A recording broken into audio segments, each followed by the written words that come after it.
Silage quality is critical to maintaining growth patterns over the winter period. We should be targeting making high quality silage that's going to deliver growth rates of around 0.8 to 0.9 kilograms per day. So to do that, we need to be looking at making silage which has got a medium to high ME content of around 11 megajoules per kilogram, and of good crude protein content, typically somewhere between 14 and 16% crude protein, with high intake characteristics. The most important part of producing a quality silage is starting with the right forages, and you know, it's for a productive animal we need high digestible forages, 70% D value in grasses, good levels of sugar, trying to maximise those sugar levels. If we're looking at other forages, say legumes, where we can increase the protein levels, good quality proteins in red clover and things like this. And these are the sorts of studies we've been doing in silage quality initially to try and get better quality forages in. Once we've done that, then we need to make sure we're harvesting at the right time. Rapid wilts, so we need to spread that forage out in the field so that we get maximum benefit of the sun rays on that to remove the water as quickly as possible. And ideally with grasses we need to be ensiling within 24 hours of cutting. With legumes, because they don't wilt as rapidly, we can get away with a 48-hour wilt rather than a 24-hour wilt. And then when it comes to putting that forage in the silage, if we've got high quality forage, we want to maximise the conversion of those nutrients or the preservation of those nutrients within the silo. So if we're looking at either clamp or pits or baled silage, we really do need to inoculate those to improve that retention of those vital nutrients, the protein and the energy fractions. So we need to ensile rapidly. In terms of pit silage, the key elements are compaction as you're putting it into the silo, so that we're not putting in great big lumps and not getting compaction. We're spreading that thinly over the whole surface of the clamp and then rolling as we go, and then sealing rapidly and making sure we get a good seal and enough weight on that clamp to make sure oxygen doesn't penetrate again. In the terms of bale silage, we need to be ideally wrapping at the point of storage so that we're not damaging the wrap during transport. I know a lot of places this is not possible, but damaging that wrap can have detrimental effects on your bale silage. Only takes one small hole in that bale to introduce air, which will not only have resulting in poor fermentation, but it will also result in mouldy patches and the potential of listeria. And we really, if we've got high quality forages, there is a benefit from extra layers of wrap, 6 layers of wrap, to maximise the oxygen barrier to stop oxygen getting in. Inoculants should be used on top quality forage, where you've got the maximum amount of nutrients. We need to make sure that we're converting those into the best silage possible. And if we leave those top quality forages down to a natural fermentation, we're actually wasting a lot of those nutrients. For example, we've done work with high sugar grasses where we've had 25% of the dry matter at the time of ensiling as sugar.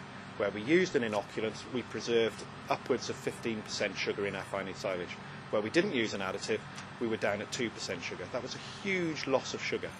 The other place where we think inoculants are beneficial is where we've got good quality forage, maybe not your top quality, but we've had poor weather conditions, so it's a wetter crop, and there again it is crucial that we get in with an additive to improve the fermentation, ensure that we are going to produce something that the animal is going to eat. The problem with low D value silage is that it's never going to make top quality silage because you have not got the nutrients there. So putting an inoculant on that, you're not going to see the benefits from that cost of the inoculant because it physically can't make that silage any better than the forage that's gone in the first place. So the proviso there is if you've got some low D silage and you're concerned about whether it's going to preserve, it's whether you use an inoculant to preserve it or whether you consider if it's really poor quality and there's a lot of soil in there and you're desperate to get this silage into animals that need a relatively good silage, then possibly you should consider acid additives. But the bottom line is if you've got these really, really poor quality forages, should you actually be making silage of them in the first place? Is it better just to try and top that, cut that and remove it rather than wasting time and effort of getting it into a silage clamp and then ending up having a lot of really, really bad silage at the end of the day that you end up throwing anyway. When we're looking at silage quality, a hand assessment or visual assessment is a very good way of assessing what you've got here. And you can see in this sample we've got very low stem to leaf ratio. The stem is a minor proportion, and this is a very high digestible grass, and there is very little seed head in this, so this will be 70-72% digestibility. The colour, it's a bright colour, it's not a dull colour, and that indicates that we've had a very good and rapid fermentation and have retained more of the nutrients within that silage. And in terms of smell, very sweet smelling and not that unpleasant butyric and ammonia smell that you get, and this will wash off my hands quite easily. The bright colour and the smell won't be retained in the skin. In terms of the dry matter, there is some water coming out of this, so that'll be around the 20-22% on a squeeze. You can see it's in a tight ball. A drier silage would not have retained its ball. It would have opened up very, very rapidly after I'd let the pressure off it. Hay, again, I think is something that we need to consider within the farm system. I think that basically you can get away with a lower D value hay, but if you're looking at high productive animals, you don't want to push that too far, so you really still want your high quality forage. I think if you've got the weather on your side, if you've got enough time for that drying process so that you can ensure that you're going to produce mould-free dry hay, then hay has a significant advantage, both potentially in the dairy herd for introducing as part of the diet, but also in sheep and beef herds, where you're going to conserve a forage at a cheaper cost in terms of not having the plastics and the rest. But I think that the big issue, particularly over the last 2 years, is the weather. And I think silage is still a very good way of getting around some of those very short windows of opportunity that hay would not be possible of producing. Cutting grass at the correct stage is important to ensure quality silage. In Northern Ireland, Hillsborough have come up with some practical solutions to give their farmers information on when to cut. Every year is completely different in terms of grass growth characteristics. The Grass Check project, which we run here in the Northern Ireland, has shown it has been running since 1999, and the difference in terms of when you get the peak grass growth could be plus or minus 2 weeks. You could have the peak growth sort of towards the end of the first week of May, or you could have the peak maybe not even into the last week of May. So simply going by the calendar date, you could either have a massive crop of material, or you could have a potentially very light crop of material. Like last year, for instance, we had terrific growing conditions through April, and grass actually headed, all varieties of grass, early, mids and lates, all headed about a week to 10 days earlier than normal.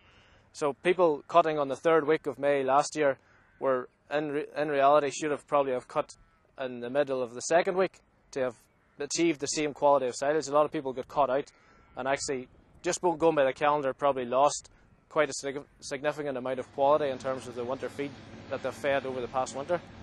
In Northern Ireland we have a project which monitors grass growth and quality. Every year it has been running, as I say, since 1999. The project is jointly managed by staff here at the Agri-Food and Biosciences Institute Hillsborough, and also by the members of staff from the College of Agricultural Food and Rural Enterprise at the Greenmount campus. The information from that project is released on a weekly basis into all the major farming papers in Northern Ireland. So basically it's quite simple for a farmer to monitor what actually this season is doing in terms of the historical averages. The weekly information published shows the performance in that 1 year compared to a rolling average of probably 3 or 4 years of growth. So it's quite simple to actually see where grass is at any given point in time compared to the long-term average, where a lot of guys would sort of make their judgments on.